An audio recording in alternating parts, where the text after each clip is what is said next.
Eh bien salut à tous, c'est Romain PC, aujourd'hui pour le tutoriel pratique des tutoriels Casio numéro 5.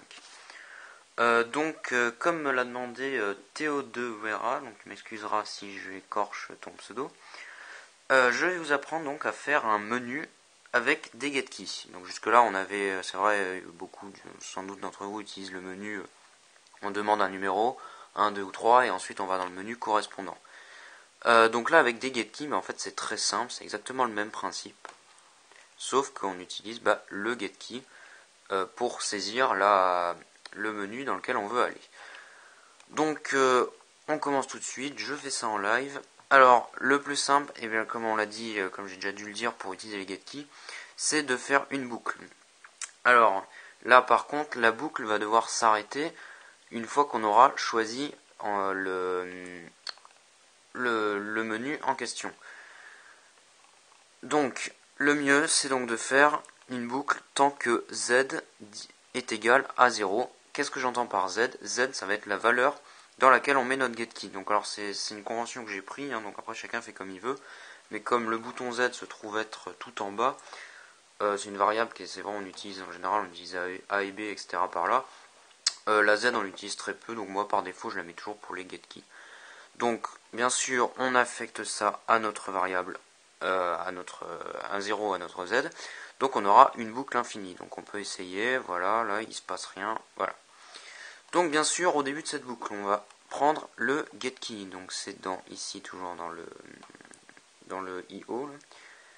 Getkey, donc chez vars précédemment bien sûr, affecté à Z. Donc là on va avoir notre getkey.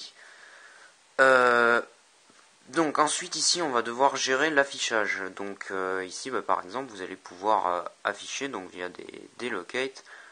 Alors excusez-moi. Hop.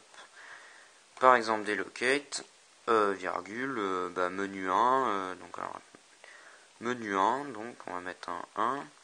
Ça va, mettons, afficher A. Donc on va faire un menu qui soit on affiche 1, soit on affiche A, soit on affiche B, etc. Alors je crois que c'est pas ça, par contre c'est 1,2, voilà, pardon. Hop, hop. 2 affecté à B. Donc là en l'occurrence, vu qu'on ne change pas de... Vu que l'affichage se fait sans changement d'affichage, donc il n'y a pas de choses qui vont changer à l'écran, on n'a pas besoin d'effacer ce qui est affiché. Donc là la Casio va afficher, donc normalement ça va rien changer. Non, par contre c'était C, pas W. Donc là je vous montre. Oh voilà, donc on a bien un programme qui d'ailleurs s'est arrêté, on ne sait pas trop pourquoi. Non, en fait, le principal problème venait du fait que, comme le programme est encore très court, en fait, quand on appuie sur lancer le programme, on fait automatiquement la première boucle, le premier getkey va s'effectuer, et donc on sort déjà de la boucle. Donc le mieux pour l'instant c'est on va faire un menu, donc un menu infini. Donc la condition qui est là-haut, bien sûr, ce sera à vous de la changer selon ce que vous voulez en faire. Donc par exemple, vous pouvez mettre une variable A, qui par exemple vous la mettez à 1 et donc vous sortez de la boucle lorsqu'on quitte sur le bouton quitter le programme par exemple. Donc du coup je remets mon getkey. Voilà, donc après bien sûr il faut jouer avec les getkeys, les mettre à la fin ou au début selon quand vous voulez que le programme enregistre la donnée. Donc là on a un programme qui est très court, donc on n'a pas trop de problème avec ça. Parce que de toute manière, enfin c'est quasiment instantané à chaque boucle. Mais quand les programmes sont plus longs, il s'écoule un certain laps de temps entre le début de la boucle et la fin, parce que les Casio ne sont pas très puissantes non plus. Donc là on a bien notre programme infini, donc il propose soit d'appuyer sur 1, sur 2 ou sur 3 pour afficher genre A, B ou C. Et donc là, qu'est-ce qu'on va faire? On va faire les menus, et donc là c'est très simple, vous faites un if pour chaque valeur possible de votre getkey. Donc les touches, quelles sont-elles? Elles sont donc, alors je reviens, je vais les chercher, 62 et 52 pour les touches 1, 2 et 3, donc je vais afficher à l'écran là tout de suite les valeurs des getkeys.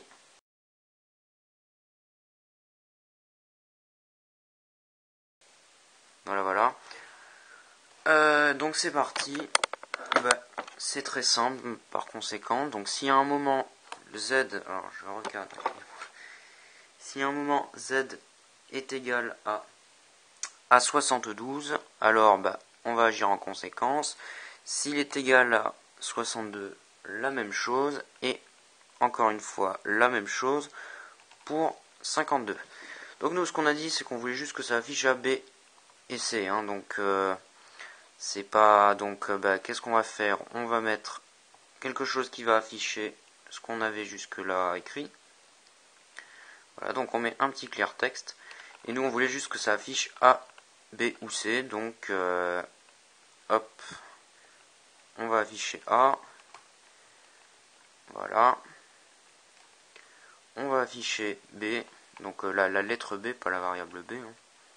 J'aurais pu afficher n'importe quoi d'autre, hein, kiwi narcoleptique, ce que vous voulez,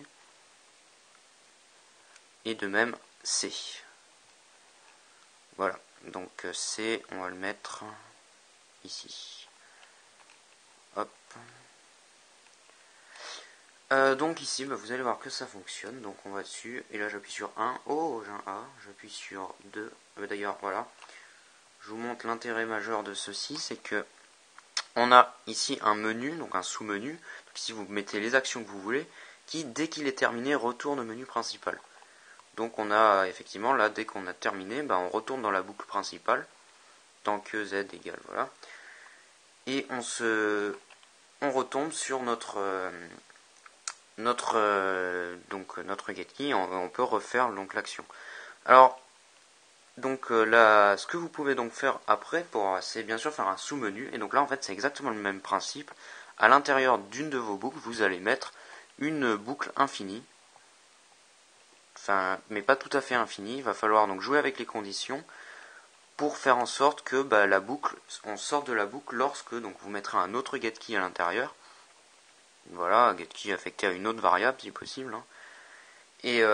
Et lorsque, par exemple, vous voulez que le bouton retour, moi par défaut j'aime bien mettre 0, donc il a la valeur 71, lorsque l'utilisateur appuiera sur 0, vous faites en sorte que la condition de la boucle ne soit plus valide, donc il va sortir de la boucle et on va retourner sur le menu principal, donc celui-ci. Sinon, donc alors oui, vous l'avez compris, on obtiendra très rapidement des programmes, donc si vous faites toujours en un seul programme, tout dans des if et des n, etc. Donc si vous avez un des projets assez ambitieux, je vous conseille de mettre beaucoup de retours à la ligne avant et après vos sous-menus. Ça vous permettra de vous y retrouver lorsque vous coderez. Après, voilà quoi, un programme très volumineux, par exemple Romain PC Aventure qui est disponible, je le rappelle, dans mes précédentes vidéos. L'exemple est assez simple, hein, lorsque il fonctionne exactement sur le même principe. Donc si on descend, on va avoir ces histoires de menus, donc je peux vous montrer. Donc ça va être très très long. Alors, je vais essayer de trouver la première boucle. Voilà, donc on a le menu principal ici, donc sur cette variable, donc tant que cette valeur est égale à 0, qui est donc une valeur qui définit si on est dans le jeu ou pas. Et donc en fait j'avais dit que lorsque l'on mourait ou lorsque l'on cliquait sur le bouton quitter dans le jeu, cette valeur prenait 1 et donc on sortait du menu principal. Le programme se terminait, on retournait au menu de programme de Casio. Donc on note bien le Z qui est ici, l'affichage des différents sous-menus possibles. Et en fait vous allez voir que par exemple ici if z égale 72, là on est dans le menu, donc 72 c'était la touche 1, donc on va être dans le menu que j'avais écrit là, le menu zone.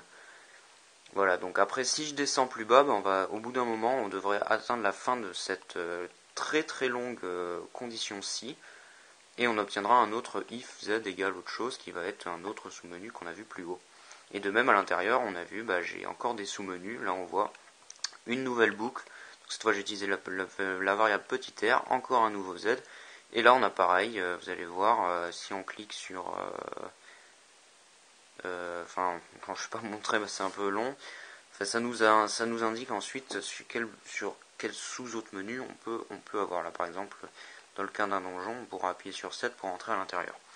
Bon, voilà, mais effectivement, on a des programmes qui sont très volumineux. J'ai appuyé sur le bouton bottom. Voilà, il faut quelques instants à la Casio pour pédaler, le temps qu'elle arrive tout en bas quand même. Donc, c'est très volumineux. Après voilà, je l'ai fait, donc je pense que tout le monde peut y arriver. Mais il existe d'autres techniques, hein, bien sûr, qui sont d'utiliser par exemple la commande progr, qui se trouve je sais plus trop où, mais bon, au pire vous avez le catalogue, hein, dans Shift touche 4, je vous rappelle, donc vous allez APR, donc j'aurais dû partir du bas, prog, pardon, excusez-moi, ok j'ai fait, d'accord, prog, et vous mettez le nom d'un de vos programmes, je crois que c'est comme ça que ça marche, et le programme va aller directement dans un autre de vos programmes. Mais bon, c'est pas très utilisé. Et de même, par contre, il y a aussi les GoTo. Mais voilà, encore une fois, les GoTo, je vous les déconseille fortement. D'ailleurs, je ne vous expliquerai pas comment ils marchent. Tout simplement parce que les méthodes GoTo label sont des méthodes qui étaient les ancêtres des conditions if et un petit peu et, donc qui sont très obsolètes aujourd'hui et considérées un peu comme de l'hérétisme, si j'ai envie de dire. Donc c'est pas conseillé. Et puis voilà, j'ai envie de dire, quand vous avez terminé un programme comme Romain PC Aventure, que vous êtes bien creusé la tête, que vous êtes bien perdu dans toutes vos if, zen et tout ça, parce que c'est vraiment du gros n'importe quoi, honnêtement vous êtes content, et puis c'est assez honorifique de finir quelque chose comme ça. Donc voilà, donc maintenant vous savez comment faire des menus, le principe donc est très simple, je le rappelle. Et sur ce, je vous laisse, en vous rappelant que vous pouvez toujours me proposer des nouvelles idées de petites vidéos comme ça, pour expliquer certaines choses. Et dès que je pourrai, je les ferai. Voilà, voilà. Salut tout le monde.